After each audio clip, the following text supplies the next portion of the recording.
Now let's take a look at some more prominent textures that we can apply to the surface of a sheet of paper. Here, for instance, is a textured felt which we found in a craft store, and it's a beautiful floral design. Put a paper on that. We can peel that off now that it's dry. It feels good coming off. And here's a close-up of that particular sheet. Absolutely beautiful. So, but let's take a look at some other surfaces here. I bet you've never thought of using a container for a light bulb. Well, on the inside it's ribbed, and you know you can put that on a sheet of paper. We'll show you a little bit later. I found this. It's a sort of a rubbery mat, and it has a lot of opening, and it's quite prominent in its texture. That works really well. Look at this. I was going to throw a piece of thing away that we had, and look at what I found on it. Beautiful. I cut it out. That is embroidered.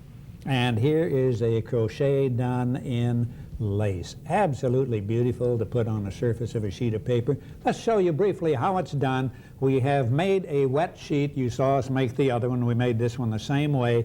We take that and put it directly on there like that. And you can sort of tamp it in, because I said that surface is really vulnerable at this particular point. Do like that. Then we take a cover sheet, a cover screen, put it over there, and get some water out. Now we're really pushing the pattern that we want down into the surface of the sheet. And again, you leave that pattern there until the sheet is absolutely dry. And when we have done that, off comes the cover screen.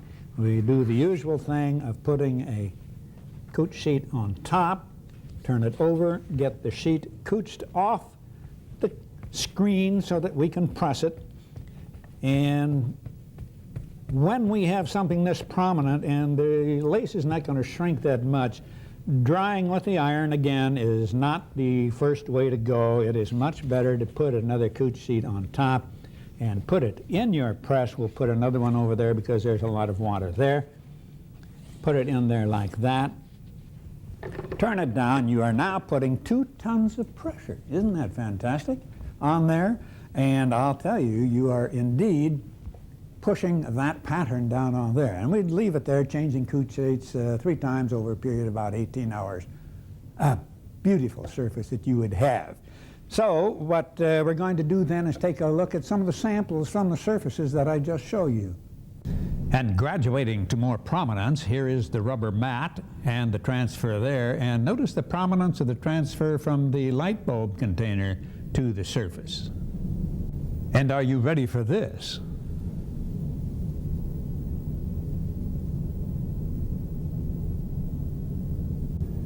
And here's the crocheted Christmas tree transferred to the surface of your sheet. Now we can get a whole batch of quite dramatic surfaces by total air drying. What we do is form a sheet in the usual way, and then we just leave it there. We don't do anything else, just take it, set it out, and let nature take its course. To keep this from curling up as this dries, because there's a shrinkage factor there again, weight both ends like that, and that will keep it flat. And if you want to have some fun, you can combine air drying and pressure drying. You can take any kind of a board or anything. For instance, we can use the press bar, put that right in the middle like that, and press down. Now, if I put a little weight on here and left that there, and again, let nature take its course, I would have air dried on the outside and a smooth in the middle, and that is quite beautiful. Now, in fact, there's another whole area of exploration with air drying if, instead of letting it dry on the surface of the screen where you form it, you take it off of there, cooch it off onto some other surface and let it air dry there. Now that means any surface you can find, wall, ceiling, floor, board, whatever, you can pick up that surface. Look, here is the back of a stair tread, and it has a marvelous grainy little surface. You can pick that up. Here is a floor tile that we found in a store. That is amazing. There's texture in the little areas, and the areas are marked off. And look at this. This is a floor tile. The front is nice, but look what we have on the back. Isn't that amazing? You can pick up that surface. And one that is truly majestic is this floor tile. It looks like this on the front, but look on its back. So we used to look on the front of the tiles for the pattern. Now we look at the back of tiles. Well, let's show you exactly how it is done. We'll take this one right here. And it's not difficult at all. Again, you form the sheet as we have here.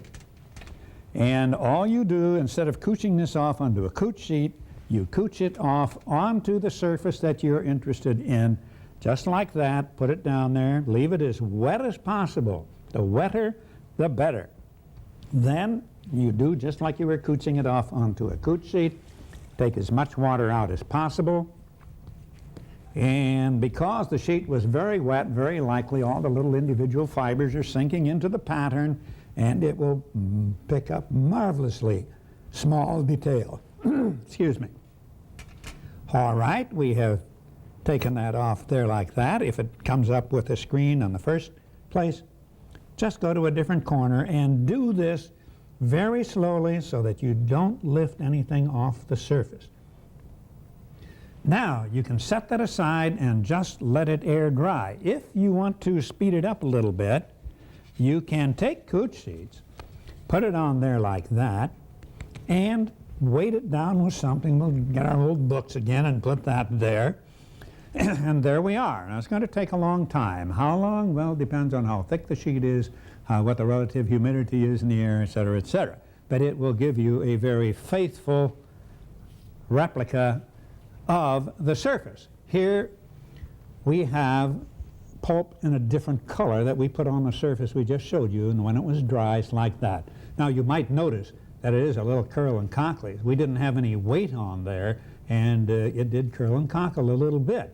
So this not only speeds it up, it will deliver the final pattern to you in a very flat sheet. One thing, we may have a release problem. That is, when this is totally dry, we may have a little problem getting it to let loose. It will adhere to this, and that is called a release problem. If you have that problem, then what I would do is get a release agent like silicone spray. Spray the tile very little before doing this, brush it off, and then put my sheet down. Chances are you'll have no release problems at all if you use silicone spray. Read the hazards on the label and do it right. Otherwise, don't use it. So that gives you an idea of the breadth of thing that's available with air drying. And here's the totally air-dried surface, as is this one, where all the little shrinkage forces were left unfettered to do their thing. And remember where we dropped in the press bar in the middle of the very wet sheet? Here it is, and that combines the air drying with the pulp painting and this slight bit of pressure drying. All kinds of things that you can try. And equally interesting is the variation on air drying, where we place the wet pulp on the surface of the tiles. Very interesting technique for the cover of a book or for your journal. Now, there is a bit of a mystery here, and this is why you should always do whatever it is that you think of. I was going to pick up this surface. There's kind of a grain in there, and I wanted to knot as a pattern on my sheet. I did it, and look what happened. Not only did I get the graining, the color in here, whatever it is in the wood, bled off onto my wet sheet, and here is another whole field for exploration. Amazing.